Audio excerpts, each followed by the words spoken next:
പ്രിയരെ, ഒരമ്മ തൻ്റെ കുഞ്ഞിനെ മറക്കുമോ?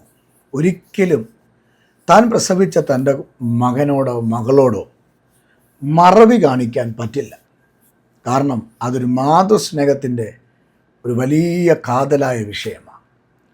താൻ പ്രസവിച്ചതാണെങ്കിൽ താൻ ആ കുഞ്ഞിനെ മറക്കില്ല. എന്നാൽ വേദപുസ്തകം പറയുകയാണ്, ആ അമ്മ മറന്നാലും ഞാൻ നിങ്ങളെ മറക്കില്ല. കർത്താവ് പറഞ്ഞൊരു കാര്യമാണ്, ജീവിതത്തിൽ എവിടെയോ ഒറ്റപ്പെടലുകളും തകർച്ചകളും വേദനകളും അനുഭവിക്കുന്ന ഒരു സമൂഹത്തിലാണ് നിങ്ങൾ ജീവിക്കുന്നതെങ്കിൽ, ഒത്തിരി പ്രാർത്ഥിച്ചിട്ടും ആരാധിച്ചിട്ടും ദൈവസന്നിധിയിൽ നിലവിളിച്ചിട്ടും ജീവിതത്തിൽ എവിടെയൊക്കെയോ നിങ്ങൾ തഴയപ്പെടുന്ന ഒരവസ്ഥ നിങ്ങളുടെ ജീവിതത്തിലുണ്ടെങ്കിൽ, ആ തഴയപ്പെടുന്ന സാഹചര്യങ്ങൾക്കകത്ത് നിങ്ങളുടെ സ്ഥിതികൾക്ക് വ്യത്യാസം വരുത്താനും നിങ്ങളെ മാനിക്കാനും ദൈവകൃപയുടെ വ്യാപാരങ്ങൾ കൊണ്ട് ദൈവം നിങ്ങളെ അനുഗ്രഹിക്കാനും എൻ്റെ ദൈവം വിശ്വസ്തനും മതിയായവനും ആകുന്നു എന്ന് ഞാൻ വേദപുസ്തകത്തിൽ നിന്ന് നിങ്ങൾക്ക് തരികയാണ്. കഴിഞ്ഞ ദിവസങ്ങളൊക്കെ നിങ്ങളുടെ ജീവിതത്തിൽ നിങ്ങൾ അനുഭവിച്ചിട്ടുള്ള സകല വേദനകളിലും സകല ഭാരങ്ങളിലും ദുഃഖങ്ങളിലും നിങ്ങളോട് മനസ്സലിഞ്ഞിട്ട് നാറ്റം വെച്ച കല്ലറയ്ക്കകത്തിരുന്ന ലാസറിനോടും തൻ്റെ സഹോദരിമാരോടും മനസ്സലിഞ്ഞ കർത്താവ് നിങ്ങളുടെയും വിഷയത്തിൽ, നിങ്ങളുടെ തകർന്ന വിഷയത്തിൽ, പരാജയപ്പെട്ട വിഷയത്തിൽ ഇനിയൊരു എഴുന്നേൽപ്പ്, ഇനിയൊരു വിടുതലില്ല എന്ന് പറയുന്ന വിഷയത്തിൽ നിങ്ങൾക്ക് യഥാർത്ഥമായ ഒരു വിടുതൽ, ദൈവിക പദ്ധതി നിങ്ങളുടെ ജീവിതത്തിൽ വെളിപ്പെടുത്താൻ എൻ്റെ ദൈവം മതിയായവനാണ്. അങ്ങനെയെങ്കിൽ പരിശുദ്ധ ആത്മാവിൽ ഞാൻ എൻ്റെ പ്രിയപ്പെട്ട സഹോദരനോട് പറയാം, ഈ ഭൂമിയിലെ ജഡരക്തങ്ങൾ നിന്നെ മാറ്റി നിർത്തിയാലും, ഈ ഭൂമിയിലെ ജഡരക്തങ്ങൾ നിന്നെ അറിഞ്ഞില്ല എന്ന് പറഞ്ഞാലും ഭാരപ്പെടരുത്, നിരാശപ്പെടരുത്. കാരണം നിങ്ങളെ ശക്തീകരിക്കാനും നിങ്ങളെ ബലപ്പെടുത്താനും നിങ്ങളെ കൃപയിൽ നിർത്താനും കർത്താവിന് നിങ്ങളെക്കുറിച്ച് പദ്ധതിയുണ്ട്. നിങ്ങളുടെ കണ്ണുനീർ തുടയ്ക്കുന്ന ഒരു ദൈവ സ്വർഗത്തിലുണ്ട്. ഇന്ന് നിങ്ങൾ ഒറ്റപ്പെടലുകളും വേദനകളും പ്രയാസങ്ങളും ബുദ്ധിമുട്ടുകളും ജീവിതത്തിൽ അനുഭവിച്ചിട്ട് മുമ്പോട്ട് പോകുവാൻ കഴിയാതെ എവിടെയോ നിങ്ങൾ പരാജയപ്പെട്ട് നിൽക്കുന്ന അവസ്ഥയാണെങ്കിൽ, ഞാൻ ഇന്ന് രാവിലെ പറയുന്ന എൻ്റെ കർത്താവ് നിങ്ങളെ അധികമായി അമിതമായി സ്നേഹിക്കുന്നു. അതുകൊണ്ട് ദൈവം നിങ്ങളെ ഒരിക്കലും മറക്കത്തില്ല. ദൈവം മറക്കാതിരിക്കണമെങ്കിൽ നമ്മൾ ചില കാര്യങ്ങൾ ചെയ്യേണ്ടിയിരിക്കുന്നു. എന്താണ് ദൈവം നമ്മളെ മറക്കാതിരിക്കാൻ ചെയ്യേണ്ടത്? ഒന്ന്, ദൈവത്തോടുള്ള ആഴമായ സ്നേഹം. നാം ദൈവത്തോട് ആഴമായ സ്നേഹത്തിൽ വരണം.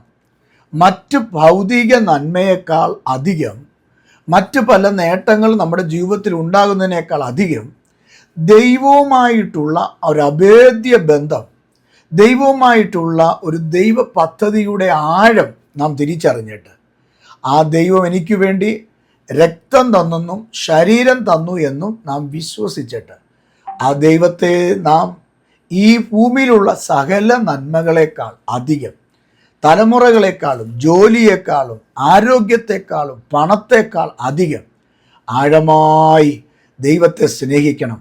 അങ്ങനെ ആഴമായി ദൈവത്തെ സ്നേഹിക്കുമ്പോഴാണ് നമ്മുടെ ജീവിതത്തിൽ ദൈവം നമ്മളെ മറന്നു കളയാതെ സൂക്ഷിക്കുന്നത്. മറ്റൊന്ന് പ്രാർത്ഥനയാണ്. നാം ദൈവസന്നിധി പ്രാർത്ഥിക്കണം. കുടുംബ പ്രാർത്ഥന വേണം, വ്യക്തിപരമായ പ്രാർത്ഥന വേണം, വ്യക്തിപരമായ വചനധ്യാനം വേണം. പ്രാർത്ഥനയും വചനധ്യാനവും ഇല്ലാത്ത ഒരു വീട് അനുഗ്രഹിക്കപ്പെടത്തില്ല. ഒരു വ്യക്തി പ്രാർത്ഥിക്കുമ്പോൾ ആ വ്യക്തി അനുഗ്രഹിക്കപ്പെടും. ഒരു സമൂഹം പ്രാർത്ഥിക്കുമ്പോൾ ആ സമൂഹം അനുഗ്രഹിക്കപ്പെടും. അങ്ങനെയാണെങ്കിൽ കുടുംബം പ്രാർത്ഥിച്ചാൽ ആ കുടുംബം അനുഗ്രഹിക്കപ്പെടും. നിങ്ങൾ കുടുംബമായി പ്രാർത്ഥിക്കുന്ന ഒരു വ്യക്തിയാണെങ്കിൽ ഭാര്യയും ഭർത്താവും കുഞ്ഞുങ്ങളും ചേർന്നിരുന്ന് ദൈവസന്നിധിയിൽ നിങ്ങൾക്ക് തരുന്ന 24 മണിക്കൂറുകൾക്കകത്ത് മുട്ടുമടക്കി പ്രാർത്ഥിക്കുന്ന, പാട്ടുപാടി വേദപുസ്തക ധ്യാനം നടത്തി പ്രാർത്ഥിക്കുന്ന ഒരു വീടാണ് നിങ്ങളുടെയെങ്കിൽ, ഏത് പ്രതിസന്ധികളും ഏത് വേദനകളും നിങ്ങളുടെ ജീവിതത്തിൽ കടന്നു വന്നാലും അവിടെ നിങ്ങൾ ഒരിക്കലും തകർന്നു പോകത്തില്ല, നിങ്ങൾ ഒരിക്കലും ക്ഷീണിച്ചു പോകത്തില്ല. കാരണം നിങ്ങളുടെ കുടുംബം ഒരു പ്രാർത്ഥനാ കുടുംബമാണ്, വചനത്തോടുള്ള ബന്ധമുള്ള കുടുംബമാണ്. അപ്പോൾ നിങ്ങൾ ശ്രദ്ധിക്കണം പ്രിയരെ, ദൈവസന്നിധിയിൽ ദൈവം നിങ്ങളെ സ്നേഹിക്കണമെങ്കിൽ ഒന്നാമത് ആഴമായ സ്നേഹം ദൈവത്തോട് നിങ്ങൾക്ക് ഉണ്ടാകണം. 2, പ്രാർത്ഥന നിങ്ങൾക്ക് ഉണ്ടാകണം. 3, ദൈവവചന ധ്യാനം ഉണ്ടാകണം. ദൈവവചന ധ്യാനം എന്ന് പറയുമ്പോൾ എല്ലാവർക്കും ഒരു മടുപ്പ് തോന്നുന്ന ഒരു കാര്യമാണ്. സാധാരണഗതിയിൽ ദൈവവചനം വായിക്കുന്ന ആളുകൾ ചുരുക്കമായിക്കൊണ്ടിരിക്കുന്ന ഒരു സമയത്തേക്ക് നമ്മൾ വരികയാണ്. ബൈബിൾ കൊണ്ടു നടക്കാനോ ബൈബിൾ വായിക്കാനോ പള്ളിയിൽ പോകുമ്പോൾ പോലും ഇപ്പോൾ ബൈബിൾ കൊണ്ടുപോകുന്ന കാര്യത്തിൽ മടിയുള്ള ഒരു സമൂഹത്തിലേക്ക്, ഒരു തലമുറയിലേക്ക് നമ്മൾ എത്തപ്പെട്ടിരിക്കുകയാണ്. എന്നാൽ ഓരോ ദിവസവും രാവിലെ നമ്മുടെ പ്രമാണം നാം വായിച്ച് അതിനകത്ത് ബലപ്പെടാനും പ്രാർത്ഥിക്കാനും നിങ്ങൾ തയ്യാറാണെങ്കിൽ ആ വചനത്തിൽ കൂടെയുള്ള അനുഗ്രഹങ്ങൾ നിങ്ങളുടെ ജീവിതത്തിൽ അത് അനുഗ്രഹമായി ലഭിക്കും എന്ന് പറയുന്നതിൽ എനിക്ക് യാതൊരു തർക്കവുമില്ല. ഇന്ന് രാവിലെ ഞാൻ പരിശുദ്ധ ആത്മാവിൽ എൻ്റെ പ്രിയപ്പെട്ടവരോട് ഞാൻ പറയാം, ഈ 3 കാര്യങ്ങളാണ് ഈ രാവിലെ ഞാൻ നിങ്ങൾക്ക് പറഞ്ഞു തരുമ്പോൾ കർത്താവ് എൻ്റെ ഹൃദയത്തിൽ തരുന്നത്. 1, ദൈവത്തോടുള്ള ആഴമായ സ്നേഹം. 2, ആഴമായൊരു പ്രാർത്ഥന. 3, ആഴമായ ദൈവത്തിൻ്റെ വചന ധ്യാനം. കാരണം യോഹന്നാൻ്റെ സുവിശേഷം 1-ാം അധ്യായത്തിൽ ഇങ്ങനെ വായിക്കുന്നു, ആദിയിൽ വചനം ഉണ്ടായിരുന്നു, വചനം ദൈവത്തോടു കൂടെയായിരുന്നു, വചനം ദൈവമായിരുന്നു. അപ്പോൾ നമ്മുടെ കയ്യിലുള്ള വിശുദ്ധ വേദപുസ്തകം എന്ന് പറയുന്നത് ഒരു മതഗ്രന്ഥമല്ല. മുസ്ലിം മതത്തിന് ഒരു ഗ്രന്ഥമുണ്ട്, അതുകൊണ്ട് ഹിന്ദു മതത്തിനൊരു ഗ്രന്ഥമുണ്ട്, അതുകൊണ്ട് ക്രിസ്ത്യൻ മതത്തിനൊരു ഗ്രന്ഥം ഇരിക്കട്ടെ എന്ന് പറഞ്ഞ് എഴുതിയതല്ല വിശുദ്ധ വേദപുസ്തകം. യോഹന്നാൻ അത് വ്യക്തമായിട്ട് പറയുന്നു, അത് ദൈവമാണ്, ദൈവത്തിൻ്റെ വാക്കുകളാണ്, ദൈവത്തിൻ്റെ മനസ്സാണ്, നമ്മോടുള്ള ദൈവത്തിൻ്റെ ഗീതമാണ്, നമുക്കുള്ള ദൈവത്തിൻ്റെ പ്രമാണമാണ്, ചട്ടമാണ് വേദപുസ്തകം. അതുകൊണ്ട് ഈ പുസ്തകം എടുക്കാൻ നിങ്ങൾ മടിക്കരുത്, ഈ പുസ്തകം വായിക്കാൻ നിങ്ങൾ മടിക്കരുത്. എല്ലാ ദിവസവും രാവിലെ നിങ്ങൾ കിടക്കയിൽ നിന്ന് എഴുന്നേക്കുമല്ലോ, പത്രം വായിക്കാനും TV കാണാനും അല്ല നിങ്ങൾ പോകേണ്ടത്. നിങ്ങളുടെ കയ്യിലുള്ള ആ പുസ്തകം നിങ്ങൾ വായിക്കുക. ഓരോ ദിവസവും പുസ്തകം ഒന്ന് വായിച്ചിട്ട്, ഒത്തിരി ഒന്നും വായിക്കേണ്ട, ഒരധ്യായം വായിച്ചാൽ മതി. കഴിവതും സുവിശേഷങ്ങൾ, മത്തായി, മർക്കോസ്, ലൂക്കോസ്, യോഹന്നാൻ, 4 സുവിശേഷങ്ങളാണ് നമുക്ക് തന്നിട്ടുള്ളത്.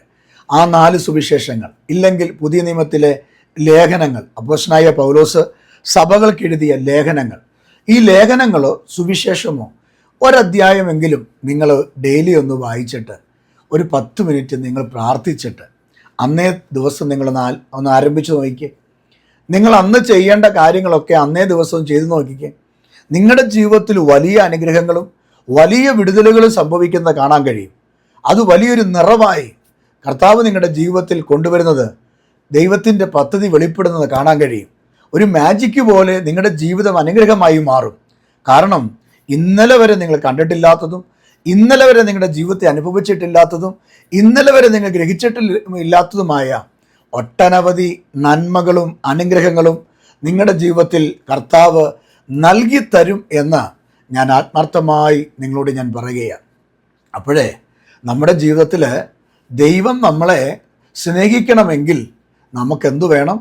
നമ്മൾ ദൈവത്തോട് ആഴമായി സ്നേഹിക്കുകയും ആഴമായി പ്രാർത്ഥിക്കുകയും ആഴമായി വചനധ്യാനം നടത്തുകയും ചെയ്യണം. അപ്പോൾ തന്നെ ആഴമായ ഒരു വിശുദ്ധി നമ്മുടെ ജീവിതത്തിൽ ഉണ്ടാകണം.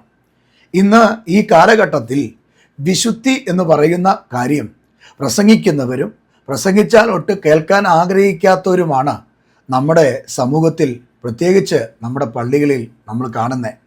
വിശുദ്ധി എന്ന് പറയുന്നത് അന്യം നിന്നുകൊണ്ടിരിക്കുന്ന ഒരു ആത്മീയ ഗോളത്തിലാണ് നമ്മൾ ആയിരിക്കുന്നത്. എന്നാൽ വേദപുസ്തകം പഠിക്കുന്ന ഒരു ദൈവവേദൻ്റെ പ്രധാനപ്പെട്ട ആധാരമായ ഒരു കാര്യമാണ് അവൻ്റെ ജീവിത വിശുദ്ധി.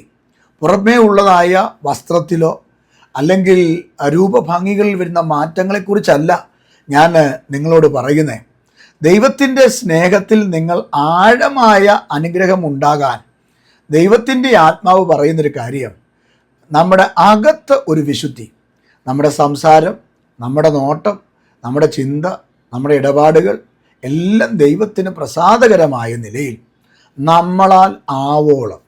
പൂർണ്ണരാകാൻ പറ്റത്തില്ല എന്നെനിക്കറിയാം, ഒരിക്കലും പൂർണ്ണരല്ല. റോമാലേഖനത്തിൽ വായിക്കുന്നു, എല്ലാവരും പാപം ചെയ്തു എന്ന. ആരും പാപം ചെയ്യാത്തവർ ഈ ഭൂമിയിലില്ല. എല്ലാവരും മനുഷ്യനായി ജനിച്ചിട്ടുള്ള സകല മനുഷ്യരും എന്ത് ചെയ്തിട്ടുണ്ട്? പാപം ചെയ്തിട്ടുണ്ട്. പക്ഷേ നമ്മളാൽ ആവോളം നമ്മൾ മറ്റുള്ളവർക്ക് വേദനയായി പിശാചിന് കീഴ്പ്പെട്ടും നമ്മൾ മറ്റുള്ളവർക്കൊരു തലവേദനയായി മാറാതെ നമ്മൾ നമ്മുടെ ജീവിതത്തിൽ ഒരു വെടുപ്പോടുകൂടെ നമ്മുടെ വാക്കുകൾ മറ്റുള്ളവർക്കൊരു അനുഗ്രഹമായി, നമ്മുടെ ഇടപാടുകൾ മറ്റുള്ളവർക്കൊരു അനുഗ്രഹമായി, നമ്മൾ ആരെയും ദ്രോഹിക്കാതെ, ആരെയും നന്മ ചെയ്തില്ലേലും ദ്രോഹിക്കാതെ നമ്മുടെ ജീവിതം കാത്തു സൂക്ഷിച്ച് ദൈവവുമായുള്ള ബന്ധത്തിൽ നമ്മൾ മുമ്പോട്ട് പോകണം. യോശുവയുടെ പുസ്തകം 3-ാം അധ്യായം 5-ാം വാക്യത്തിൽ ഇങ്ങനെ വായിക്കുന്നുണ്ട്, നിങ്ങളെ തന്നെ ശുദ്ധീകരിക്കുക, നാളെ നിങ്ങളുടെ ഇടയിൽ അതിശയം പ്രവർത്തിക്കും. അവിടെ അങ്ങനെ എഴുതിയിരിക്കുന്നത് ജോർദാൻ്റെ തീരത്ത് നിൽക്കുന്ന ജനത്തോട് യഹോവയായ ദൈവം പറഞ്ഞ ഒരു ഭാഗമാണ്.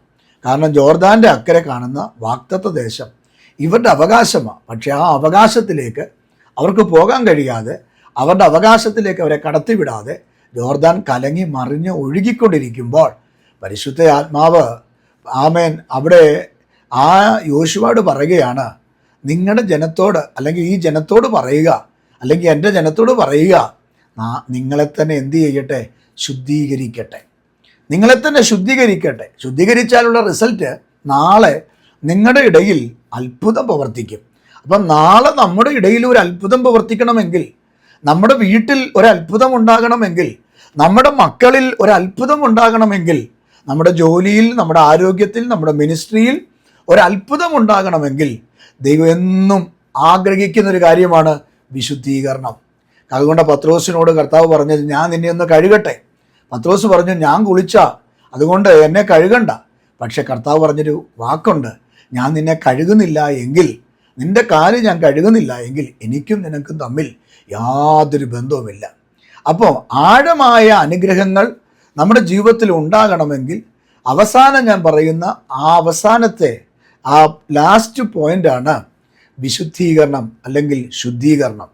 അപ്പോൾ ദൈവമക്കളോട് ഞാൻ ഈ രാവിലെ എൻ്റെ സന്ദേശം കേൾക്കുന്ന പ്രിയപ്പെട്ടവരോട് പറയാം, നിങ്ങളെ ദൈവം അനുഗ്രഹിക്കും, നിങ്ങളെ ദൈവം സ്നേഹിക്കും.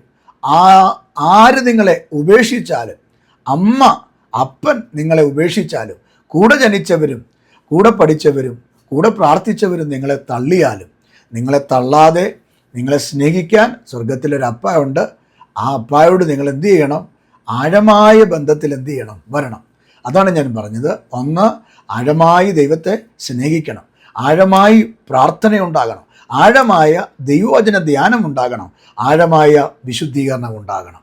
ഈ 4 കൂട്ടം ആഴമായ വിഷയങ്ങൾ നമ്മുടെ ജീവിതത്തിൽ ഉണ്ടെങ്കിൽ നാം അറിയാത്ത നിലയിൽ നമ്മുടെ ജീവിതത്തിൽ അനുഗ്രഹങ്ങളുടെ ഒരു പെരുമഴ പെയ്ത് നമ്മൾ അനുഗ്രഹിക്കപ്പെടുകയും നമ്മൾ വിശാലത പ്രാപിക്കുകയും നമ്മുടെ ജീവിതത്തിൽ നന്മയുണ്ടാകുകയും ചെയ്യും എന്നുള്ളതിൽ യാതൊരു മാറ്റവുമില്ല. ഈ 4 കൂട്ടം കാര്യങ്ങൾ നമ്മുടെ ജീവിതത്തിൽ വന്നാൽ നമ്മുടെ ജീവിതം എപ്പോഴും ഒരു അനുഗ്രഹത്തിൻ്റെ ആ പദവിയിൽ, ആ സ്റ്റെപ്പിൽ ആയിരിക്കും. അതുകൊണ്ട് ഈ അനുഗ്രഹം ദൈവം നിങ്ങൾക്ക് തരേണ്ടതിനും ദൈവം നിങ്ങളെ ഉപേക്ഷിക്കാതെ മറന്നു കളയാതെ ഇരിക്കേണ്ടതിനും ഇത് നമുക്ക് ജീവിതത്തിലേക്ക് കൊണ്ടുവരാം. ദൈവം നിങ്ങളെ അനുഗ്രഹിക്കുമാറാകട്ടെ. ഈ സന്ദേശം നിങ്ങൾക്ക് അനുഗ്രഹമാകുന്നെങ്കിൽ നിങ്ങൾ മറ്റുള്ളവർക്ക് ഷെയർ ചെയ്യുക. അപ്പോൾ തന്നെ ഗ്രേസ് ടിവിയുടെ പ്രവർത്തനങ്ങളെ ഓർത്ത് നിങ്ങൾ പ്രാർത്ഥിക്കുക. കഴിഞ്ഞ നാളുകളുടെ നിങ്ങളുടെ പ്രാർത്ഥന സഹകരണം ഞങ്ങളുടെ ജീവിതത്തിൽ വലിയ അനുഗ്രഹമായിരുന്നു. തുടർന്നും ഞങ്ങൾ നിങ്ങൾക്ക് വേണ്ടി പ്രാർത്ഥിക്കും. അടുത്ത ദിവസം രാവിലെ 6 മണിക്ക് മറ്റൊരു ദൂതുമായി വരുന്നിടം വരെ കർത്താവ് നിങ്ങളെ എല്ലാവരെയും അനുഗ്രഹിക്കുമാറാകട്ടെ എന്ന് ഞാൻ പ്രാർത്ഥിച്ചുകൊണ്ട് ഒരു വാക്ക് ഞാൻ നിങ്ങൾക്ക് വേണ്ടി പ്രാർത്ഥിക്കാം. കർത്താവെ, ഞങ്ങളോട് പറഞ്ഞ ആഴമായ 4 പോയിന്റുകൾക്കായി സ്തോത്രം. അത് ഞങ്ങളുടെ ജീവിതത്തിൽ പ്രായോഗിക തലത്തിൽ കൊണ്ടുവന്ന് കർത്താവുമായുള്ള ബന്ധത്തിൽ ഒരു സ്നേഹത്തിൽ ഞങ്ങൾ നടക്കാൻ, ഞങ്ങളുടെ അപ്പനും അമ്മയും സഹോദരങ്ങളും ഞങ്ങളെ ഉപേക്ഷിച്ചാലും അങ്ങ് ഞങ്ങളെ ചേർത്തുകൊള്ളുമെന്ന് സങ്കീർത്തനം 27:10 ഞങ്ങൾ വായിച്ചതുപോലെ കർത്താവെ, അങ്ങ് ഞങ്ങളെ ചേർത്ത് പിടിക്കണേ, ഞങ്ങളെ അനുഗ്രഹിക്കണേ, ഞങ്ങളെ സഹായിക്കണേ, ഞങ്ങളെ ബലപ്പെടുത്തണമേ. ഈ ജനത്തെ ഞാൻ അനുഗ്രഹിച്ച് പ്രാർത്ഥിക്കുന്നു. ഇന്ന് രാവിലെ വലിയ അനുഗ്രഹങ്ങൾ അവരുടെ മേൽ കർത്താവ് നൽകിക്കൊടുക്കണം. യേശുവിൻ നാമത്തിൽ തന്നെ ആമേൻ. കർത്താവ് നിങ്ങളെ സമൃദ്ധിയായി അനുഗ്രഹിക്കട്ടെ എന്ന് പ്രാർത്ഥിച്ചുകൊണ്ട് വാക്ക് അവസാനിപ്പിക്കുന്നു. നാളെ രാവിലെ 6 മണിക്ക് നമുക്ക് വീണ്ടും കാണാം. ദൈവം നിങ്ങളെ അനുഗ്രഹിക്കുമാറാകട്ടെ. ആമേൻ.